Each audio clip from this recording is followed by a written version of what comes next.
तो मूवी शुरू होती है डेबी से, जिसे अपने घर की सफाई करते हुए एक ओएजा बोर्ड मिलता है। उसने अपने फ्रेंड लेन के साथ मिलकर इस ओएजा बोर्ड के साथ खेला था। इसे देखते ही उसे अपने बचपन की याद आने लगती है। बचपन में डेबी ने लेन को बताया था कि इस ओएजा बोर्ड के जरिए स्पिरिट से कांटेक्ट किया जा सकता है और इस गेम को एंड करते वक्त हमेशा गुड बाय कहना ज़रूरी है। अब उसे लेन का फोन आता है। लेन से मिलने से पहले डेबी इस ओएजा बोर्ड को जला देती है और खुद बाहर आ जाती है, क्योंकि ये दोनों मिलकर फुटबॉल मैच देखने जाने वाले थे। लेकिन अब डेबी ने मना कर दिया, इसलिए क्योंकि उसके पेरेंट्स घर पे नहीं थे। अब हम सुबह मिलते हैं। ये बात डेबी लेन से कहकर अपने घर के अंदर वापस चली जाती है।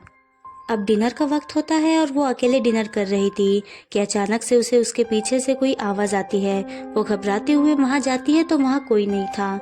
जब वो वापस किचन में आई तो उसने देखा कि गैस चल रहा है। जबकि वो किचन से गई थी तब सब कुछ बंद था। अब वो गैस बंद करने वाली ही थी कि ऊपर से उसे कुछ आवाज़ आती है। जब वो अपने रूम में गई, उसने बेड पर वही ओएजा बोर्ड देखा जो उसने पहले जला दिया था। अब वो बेड के पास जाती है कि उसके पैर उस ओएजा बोर्ड के प्लेनचेट पे पड़ता है। उसने प्लेनचेट उठाकर उसके लेंस में देखा तो हमें एक बिल्कुल वाइट आंख नजर आई। इसका मतलब ये था कि उसे किसी ने पोजेस कर लिया है। अब वो नॉर्मल नहीं रही थी। अब डेबी अपने रूम के फेरी लाइट से खुद को फांसी लगा लेती है। अगली सुबह लेन को उसकी मॉम शॉकिंग न्यूज़ देती है कि उसकी बेस्ट फ्रेंड डेबी अब इस दुनिया में नहीं रही। लेन और उसकी फैमिली डेबी के घर जाते हैं कुछ दोस्तों के साथ उसके पेरेंट्स को संभालने के लिए।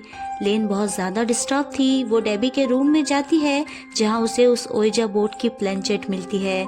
तभी डेबी की मॉम भी वहां आ जाती है और लेन को एक बॉक्स देती है जिसमें उनके बचपन की कुछ यादें थी, जैसे कि कुछ pictures, videos, friendship band etcetera. लेन घर आकर उस बॉक्स को खोलती है और सारी पुरानी यादें देखकर पूरी रात डेबी को याद करती है। अगले दिन कॉलेज में वो अपने फ्रेंड्स को बताती है कि डेबी के मरने के बाद भी उसे ऐसा लगता है जैसे डेबी उसके आसपास ही हो, वो उसे कुछ कहना चाहती हो। लेन डेबी से बात करना चाहती थी और उसका सिर्फ एक तरीका था, वो ओएजा बोर्ड। अब नेक्स्ट सीन में लेन अपने सिस्टर सारा और फ्रेंड्स ग्रुप के साथ ओएजा बोर्ड के जरिए डेबी से बात करने की सोचती है। अब डेबी की प्रेजेंस उसके घर पे ज़्यादा हो सकती थी, इसीलिए ये सब लोग डेबी के घर जाते हैं। लेन उसके रूम से ओएजा बोर्ड और प्लेनचेट ले आती है और सब लोग टेबल पर अपने फिंगर प्लेनचेट पर रख कर गेम स्टार्ट कर देते हैं। सबसे पहले सवाल, अगर यहाँ हमारे अलावा कोई भी और चीज़ है तो हमें अपनी प्रेजेंस का इशारा करो। पहले तो कुछ नहीं होता, लेकिन फिर प्लेनचेट हाँ की तरफ मूव हो जाती है और इसी के ज़रिए उस पर लिखा आता है हाय फ्रेंड्स। मतलब जो कोई भी था इन सबको हेलो करना चाह रहा था। जब पूछा गया तुम कौन हो तो प्लेनचेट डी पर गई। सबको लगता है कि ये डेबी ही है। सबने डेबी से दिल की बातें की, फिर सबने गुड बाय कहा और प्लेनचेट भी गुड बाय पर आ गई, जैसे वो स्पिरिट भी उन्हें गुड बाय कह रही हो। इसी के साथ घर की लाइट चली जाती है। लेन और उसके दो फ्रेंड मोबाइल फ्लैश लाइट लेकर मेन स्विच चेक करने जाते हैं। जब लेन किचन के पास से गुजर रही थी उसने वहां स्टोव चलता हुआ देखा। स्टोव बंद किया ही था कि उसके आगे चल रहा पीट अचानक चीख उठता है। उसने मिरर में किसी की शैडो देखी थी, फिर किसी ने उसे धक्का दे दिया। उसका हाथ मिरर पे लगा और उसके हाथ पर चोट आ गई। सब डर जाते हैं और घर से बाहर आकर अपने घर चले जाते हैं। अगली सुबह हर एक के साथ अजीब चीजें होने लगती है। लेन का एक दोस्त जिसका नाम ट्रॉवर था, उसके सामने अचानक एक ट्रॉली आ जाती है और उसका एक्सीडेंट होते होते बच गया।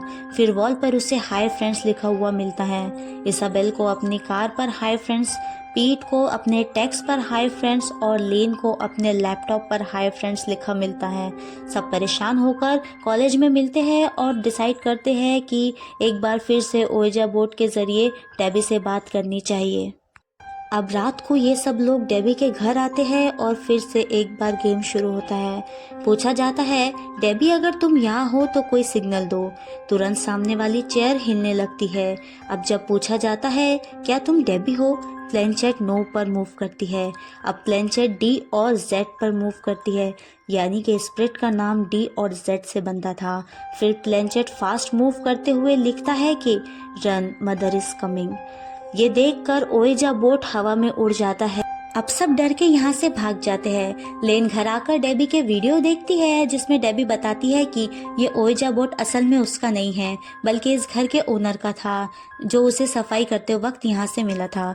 ये जानकर लेन नेक्स्ट डे उसके घर जाती है। वहाँ उसे पुरानी फैमिली की कुछ पिक्चर्स मिलती है जो कि जेंडर फैमिली थी। इस फैमिली में एक मदर और 2 बेटियां थी, जिसमें एक डोरिस और दूसरी पोलिनिया।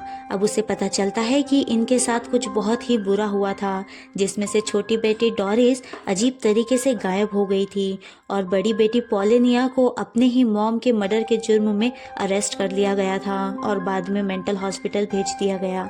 लेन पोलिनिया से मिलने जाती है। पोलिनिया अपने फैमिली के पास्ट के बारे में बताती है। उसकी मॉम स्पिरिचुअल रिचुअल करती थी। स्पिरिट से कांटेक्ट करने के लिए पहले वो अपने हस्बैंड से बात करना चाहती थी, फिर उन्होंने इसे अपना बिजनेस बना लिया। वो एक मीडियम सेट करना चाहती थी, जिसके लिए उन्होंने अपनी छोटी बेटी डोरिस को स्पिरिट से कनेक्ट कर दिया। अब डोरिस के जरिए स्पिरिट उनसे बात करती थी। पहले तो सब कुछ नॉर्मल चल रहा था, लेकिन कुछ ही दिनों बाद ये आवाज़ें कंट्रोल से बाहर हो गई, जिससे बचने के लिए डोरिस की मॉम ने डोरिस के होठों को ही सिल दिया था ताकि डोरिस का कांटेक्ट स्पिरिट से टूट जाए। लेकिन इससे ज़्यादा बुरा हो गया, डोरिस गायब हो गई। अब पोलिनिया लेन को बताती है कि क्योंकि तुमने ओइजा बोर्ड इस्तेमाल किया है, तुम्हारा डोरिस से कनेक्शन बन गया है। हो सकता है तुम्हें डोरिस की लाश मिल जाए। अब वो उसे बताती है कि एक बेसमेंट में सीक्रेट रूम है जहां उसे लगता है कि डोरिस की लाश हो सकती है और सिर्फ एक ही तरीका था सब खत्म करने का, डोरिस की लाश ढूंढे और उसके होठ जो सिले हुए हैं उसे काट दिया जाए ताकि वो फ्री हो जाए। अब अगले सीन में लीन ये सारी बातें अपने दोस्तों को बताती है। सब डरे हुए होते हैं पर हेल्प करने के लिए रेडी हो जाते हैं। अब ये सब लोग डेबी के घर बेसमेंट में जाते हैं। बेसमेंट में जाते ही सब पर अटैक होता है और वो बेहोश हो जाते हैं। ये डोरिस की मॉम थी। लीन बचकर आगे बढ़ती है और डोरिस की लाश तक पहुंच जाती है। उसके होठ अभी भी सिले हुए थे। लेन उसके होठ काट देती है। डोरिस की आत्मा फ्री हो जाती है और इसी के साथ यहाँ पूरा गेम भी पलट जाता है। इन्हें नहीं पता था कि डोरिस को फ्री करना उनके लिए और बड़ा खतरा बन जाएगा।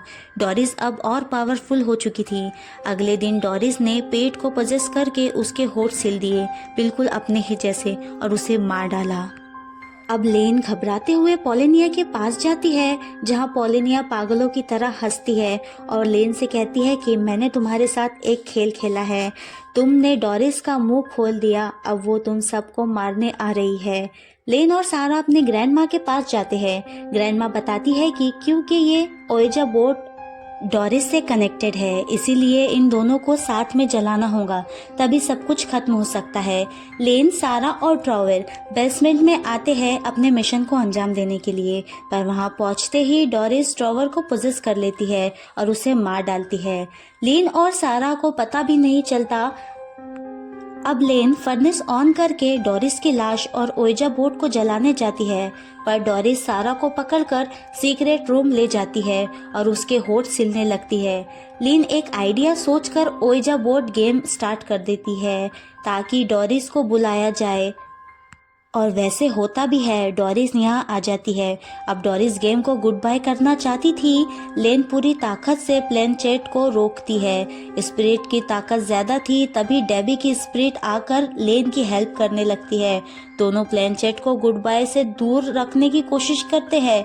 इस बीच सारा होश में आती है और डोरिस की लाश उठाकर फर्नेस में फेंक देती है और लेन ओइजा बोर्ड भी फर्नेस में फेंक देती है। दोनों के एक साथ जलने की वजह से डोरिस की स्पिरिट इस दुनिया से चली जाती है और ये मिशन सक्सेसफुल होता है, लेकिन इनके 3 दोस्त मर चुके होते हैं। अब मूवी के पोस्ट क्रेडिट सीन में लेन अपने रूम में होती है, जहां उसे ओइजा बोर्ड का प्लेनचेट नजर आता है। वो उसे उठाकर उसके लेंस से देखने लगती है, जहां उसकी आंख बिल्कुल नॉर्मल लग रही थी। इसका मतलब ये था कि सारी एविल चीजें खत्म हो चुकी है और इसी के साथ ये मूवी यहाँ पर खत्म हो जाती है। तो ये थी ओइजा मूवी की कहानी। आप लोगों को कैसी लगी कमेंट करके जरूर बताना।